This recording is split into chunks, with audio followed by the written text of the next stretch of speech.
I did walk across campus, so when Emily and when she was a resident director, I walked across campus and there was bubbles all across campus and all in like the graveyard and everything. And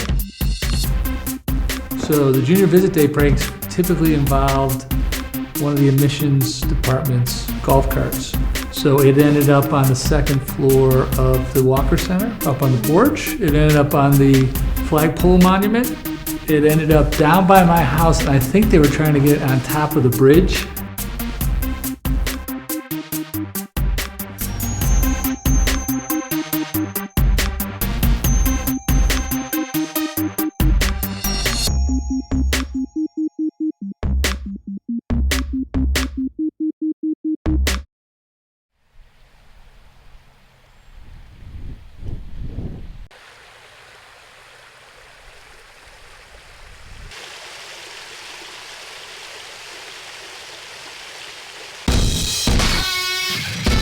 My name is Abigail. I am a junior and my code name is Dabigail.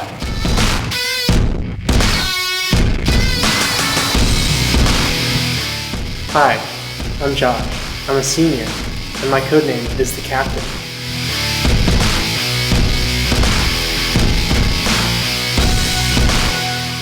Hi, I'm Kevin, code name Kermit. I'm also a junior.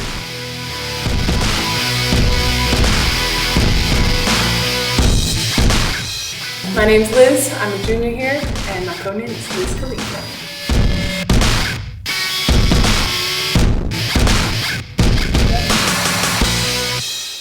so I was a student here at JBU, and pranks have been a long time, maybe not tradition, but I would say that we've participated in them for a long time. You know, pranks, it was just part of life here then, and it was, like I say, overall it was good, clean fun, and it was a way for students just to entertain ourselves at that time. So we had to create our own entertainment, our own fun, if you will, and so pranks became kind of a let's have some fun, and hopefully good, clean fun. My sense is that the prank culture was much greater earlier. And I think actually your generation of students have grown up sort of with zero tolerance and everything else. And so we used to have an underground newspaper that was really funny. It was called the End Times. They would make up stories about, whatever. I don't know if you can find a copy, it might be in the archives. But it made fun of faculty and me and others, but really clever. And it was just 1 or 2 pages, and it would come out a week before exams, or it would be published very randomly, and it would all of a sudden appear in the Walker Center in the morning, and everybody would read it. So I don't know if that's a prank, but it was really a clever thing. And again, to do satire where it's funny and not mean and clever is not easy, but it was probably it was really one of the better pranks that we had. I will tell you, again, the positive, when alumni tell me stories, they tell me stories about great faculty that they knew, and then they often tell me stories about pranks that they did. They feel like they have to confess, after 20 years. I was the one that did X, Y, and Z. So it does become a hallmark for people. The reason that I called you guys here today is because you have signed up to be part of a documentary project. We're going to be pulling a large-scale prank for this documentary. So what we're planning to do is, we got about 1,000 little umbrella pics, and we want to put them all over the quad. I have an idea. It would be best if we did it on a day that there was chapel, so people were walking to the cathedral and they saw it. Question. How do we avoid Campo? Because they patrol at night. Donuts. Diversion. Take this. That's a really good idea. Okay, so what we'll have to do is we'll go out and buy donuts, right? And we'll strategically place donuts around campus, but nowhere near the quad. And so when they drive around on their little golf cart, they'll see donuts. Oh, there's donuts at Balls. Do they drive the golf cart at night? They're not animals. That's amazing. Maybe we could all wear ghillie suits. Mm-hmm. Can we please try What's that? Yes, a ghillie suit is Are those what hunters wear. Oh, we can wear tiger hunters onesies. wear in, Yeah. Or we just carry pepper spray. That is Man, I think without your hair, your ideas are just floating out there. There's nothing holding it down. Yeah. Never grow your hair back. Okay. Have you guys ever pulled pranks? Yeah. Pranksters? One time, I shaved my head for Taco Bell, and it was great. What if, That was really as funny. another prank idea, if we colored all of the sidewalks in chalk, like completely solid? Like all of the sidewalks on the quad, chalk paint. It's I'm gonna out be there. honest and say that that's a dumb idea. Okay. Okay. You know what else was a dumb idea? Hiding donuts for a camper to And find. using names. But we were kind to you. Pepper spray. It's the same thing. I say we find Doug. Bring him back dead. I have an idea. What if we got a ton of deer targets and put them all over the quad? Yeah! Wait, what? Deer? Deer, like, you know the deer targets that people shoot at? Fake deer, like styrofoam decoys. Oh. We put decoys all over like Yeah. an Just effigy of Doug. But like, yeah, it could be something not be not laughing like about about this. I Doug, love but This is a proposition. What if we set it up to where you take an aerial view of all the umbrellas put down, and it makes a deer. Or from it above. says marry me ? And then people think there's a proposal. Fake What if we proposal. went out and got hundreds of pounds of glitter, no. and we Yes. As the sprinkled biologist of this ruining group, the quad with glitter? that is not ecologically good. Yes, but it's funny. What if we cut down every single tree in the quad? Or like in The Office, where he like Christmas wraps the desk, just Christmas wrap the whole quad. Oh my gosh. Goodness, craziness. But saran wrap. Saran wrap? Will that It's hurt the cheaper. trees? Do trees breathe? The stomata on the leaves. So as long So as you don't wrap protect the the leaves. Or But their they're going into leaves. hibernation, so it's okay. Trees breathe. Politically correct. They hibernate. They breathe and hibernate. So, unless there are further concerns, that's probably the end of today's meeting. Cool. I'm good already. Yeah, thank you guys. Thank you. So here's an older story. The first one that I can think of is it was a homecoming chapel, and all of the alumni and board members came into town for the chapel on Friday. Well, somebody had gone in on Thursday night and had attached alarm clocks to the bottom of probably half of the pews in the chapel. I got up to preach, and about 5 minutes into the sermon, an alarm went off underneath the pew. Then 5 minutes later, another one went off, another part of the pew. Then 5 minutes later, one went off, another. Then I saw Steve Beers and Andre Brochet running around the chapel, looking under pews, trying to find the rest of them. And so, but by the time you heard one, you didn't know where the other one was going off. So it was like, okay, a minute, and you would hear beep, beep, beep, beep, and so somebody would reach down and like find one. And then the homecoming speaker would just keep speaking until another alarm clock went off. And by the end, the whole chapel was just so disrupted that there was no point. And In the old days, they used to drop stuff from the ceiling of the chapel, but all those ceiling tiles are super fragile, and so you could fall right through the ceiling tiles and go right to and you die. You'd hit a pew and you die. So that would make me nervous. one thing that they did when I was a student, I lived in J. Alvin, and I was trying to get to Walker to get to class on time. And so I'm running out of J. Alvin, and I'm just on that sidewalk. And they had moved cars to where all of the cars were in that center section of Walker Student Center. And they were literally an inch apart, blocking all of the entrances. I have no idea how they moved them in there to get there, but the only way to get to the first floor of Walker was to either climb over the cars or to walk up the stairs and go down. I told the students that we shouldn't put soap in the new fountain. But I said it'd be okay to put rubber duckies. So then around sometime, they got in my office again, and they put a picture of the fountain, and they actually put rubber duckies on the picture in the fountain. But at graduation, I had like 6 students come to me, and they handed me a piece of paper when they shook my hand in graduation. And I looked at the piece of paper, and it was a puzzle. And what it was a picture of all of them in my office doing the prank. And it was a picture of each of their individual people that was graduating in that puzzle piece, but left blank all the other people that were still at school that had not had graduated yet. And so they were confessing by handing me this piece of paper they weren't going to rat out their friends. Since we had a Bible professor, Dr. Jim Walters, and he would ride his bicycle to school every day.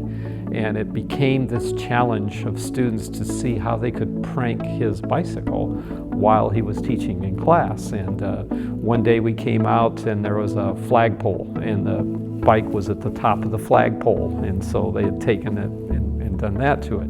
Another time, the cafeteria entrance for students used to be between Walker and then where the caf is now, and so the bike was placed on top of there, so all the students coming in and out for meals, there was Dr. Walter's bike displayed up there. So.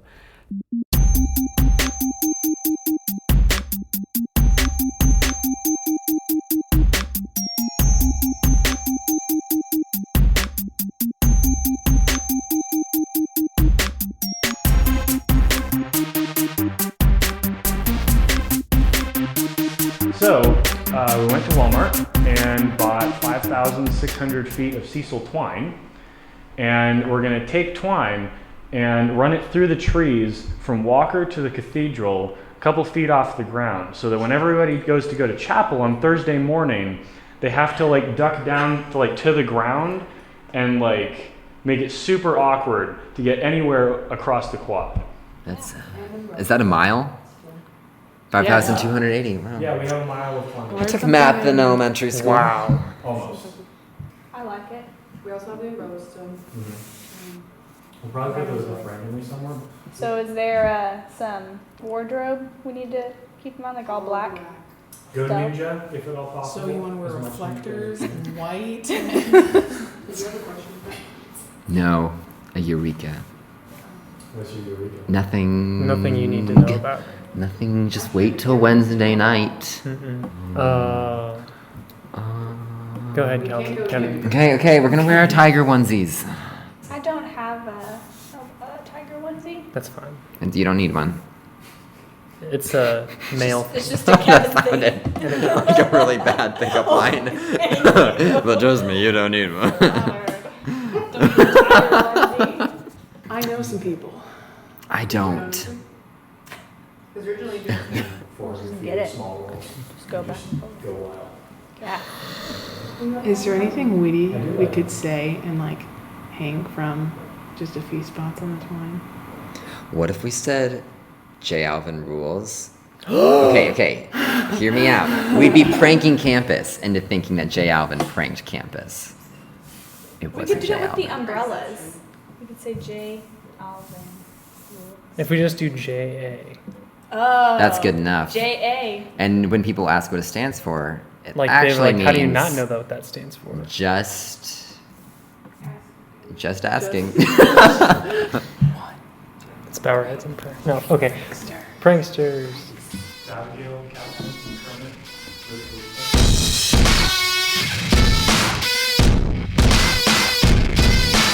The thing about pranks is it can really help a community come together and have fun. And so that's the good thing about pranks. But the tough thing about pranks is that sometimes the ones on the receiving end of pranks don't always feel the fun. In fact, sometimes they feel disrespected, hurt, and then you have to navigate that, right? You have to work with people and talk things through and maybe undo things that were done. So I always have a mixed relationship with pranks. I know that they're a lot of fun, but sometimes they can create some problems. So Yeah, I think you don't want it to be damaging to the person and you don't want it to be damaging to their things. You just want it to be in good fun. So There was a time where somebody put a black flag on top of the cathedral, which that one made me really nervous. For me, pranks are great if they don't harm anybody. So when climbing up to the top of the cathedral, somebody could have died. If they don't harm anybody, they don't destroy any property, they're clever, and they don't cause somebody a lot more work. I think the more honestly, the more lighthearted a prank is, and the more it's about a shared experience versus we're doing something to you that you don't like and that we're gonna laugh about, I think the more I'm open to doing that and think that it might be pretty fun. I mean, I think if it's clever, and again, if it doesn't hurt somebody physically or emotionally or whatever, I think it's a good fun, to be honest. And I think it's part of memory making that you do at JBU. What's really hard is how to do it to be clever and not hurt somebody and yet have it be widespread enough that people actually recognize it. Just know what you're doing. Think about it. Don't just do it on a whim. But then once you have a good idea, do it quickly. As long as no one gets hurt and it's not destroying property, I think everyone kind of appreciates a good prank now and then.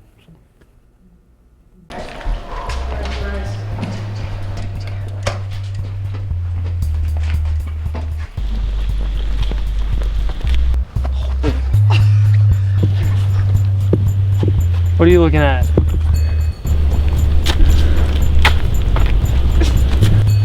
No. Oh.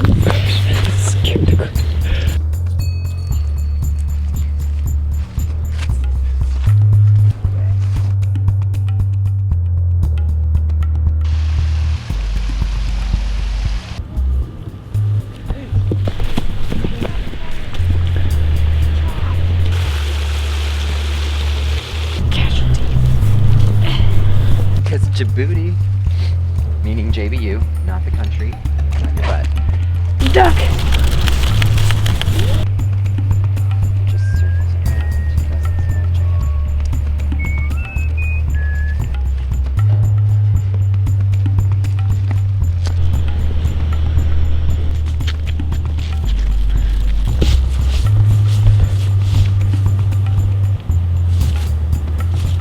Abigail randomly tying knots, not?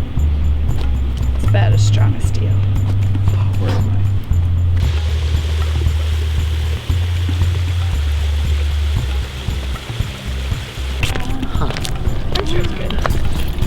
Better look out. Nadia?